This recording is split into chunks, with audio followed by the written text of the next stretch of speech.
Joining me on the phone now is Cole Cameron, a Kiwi living in Tokyo. Cole, thanks for joining us. Good morning, Corin. Thank you. Just describe to us what's the sense, the mood in Japan. There must be a great fear and a great sadness there tonight. Well, actually, quite surprising, Corin. It seems to be very much a feeling of business as usual. The Japanese are very sort of resilient in times like this, and just sort of go about their daily task, without much fuss. Really, the only problem is people that are stranded.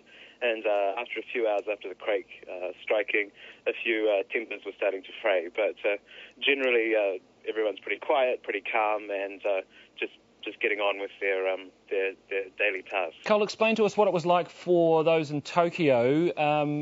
We always hear that Japan is very well prepared for earthquakes. Was that the sense you had? Oh, absolutely. I mean, I was up in a building, on the 7th floor of a building. The building literally just swayed very, very smoothly. I went outside. Emergency services were deploying very quickly. Shops were taking care of their premises and closing up in a very sort of orderly manner. So it looked very well rehearsed. The time the quake struck also was just prior to 3 o'clock, which was meaning that children were coming out of school. And from what I could see, the schools were very, very well sort of practiced or very well rehearsed in taking care of the children who couldn't travel home at that time. What sort of damage has there been from the actual quake? I mean, we're just seeing extraordinary pictures from the actual tsunami, which of course followed the quake. But the quake itself, has it caused much damage from what you can see in Tokyo? In Tokyo, people and buildings are relatively unscathed, just sort of minor damage in terms of ornaments and stock in shops and things that wasn't secure. But other than that, buildings seem to be still standing.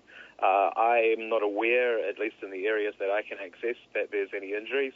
However, I am aware that in some parts of Tokyo there were some building fires, but the details of those I'm not sure of at this stage. Are people seeing the pictures that are coming through from those coastal towns, Sendai, for example, just extraordinary pictures of damage and destruction and obviously a rising death toll, which will be of real concern?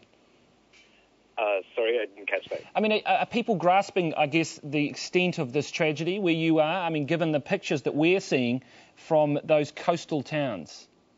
Well, I sort of think at this stage it's just gone 12 hours since the tragedy happened. People I've spoken to, it's still sort of, I think, sinking in. As I said earlier, the Japanese are pretty resilient, and emotions are sort of not something that comes forward or comes out too sort of readily. So at this stage, the people that are sort of mixing and mingling, they're pretty strong and are just sort of taking it very, very objectively. So to speak. How have the aftershocks been? Because of such a big earthquake, we can imagine that there'll be some big aftershocks too. Absolutely. From about 3 o'clock through about 8 this evening, almost like there was just a continual aftershock, continually rolling. But I think a lot of that was psychological. Friends in that I've spoken to were sort of saying that, earlier it was around about every 10 minutes. We were having a shake, but things are quieting down a little bit now and sort of sensing movement around about every 30 minutes or so. But some of the movements are just slight, so it's sort of difficult to know if there is actually an aftershock.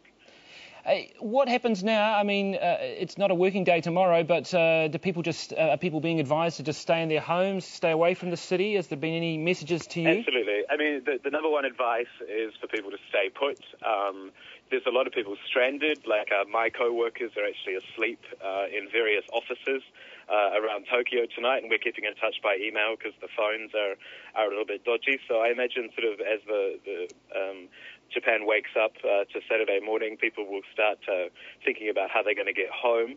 I understand some of these subways have started operating in the last couple of hours. A few of them are fully operational, some are on partial service, and that's helping sort of move people around. But yes, you're right, it is a holiday tomorrow, but I think definitely Japan will have a rather large hangover from today's experiences. I think you might be well right with that. You take care, Cole Cameron. Thank you very much for talking to us. All right. Live from Tokyo. Thanks very much, Corin. Take care. Okay.